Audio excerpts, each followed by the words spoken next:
मिरजेत बेकायदेशीर वाळू आणि मुरुम वाहतूक करणारे 2 डंपर जप्त. मिरज ग्रामीण पोलीस ठाण्याची कारवाई.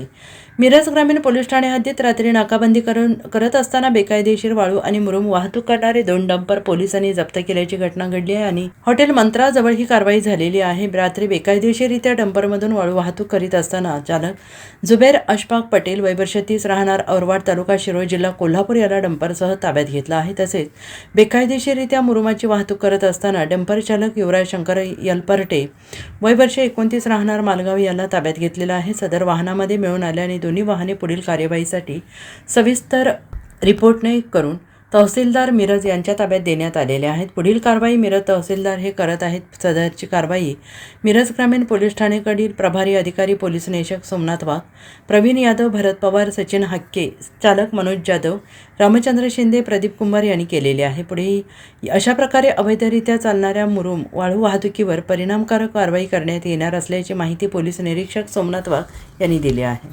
Bureau report SBN Marathi, Miraj.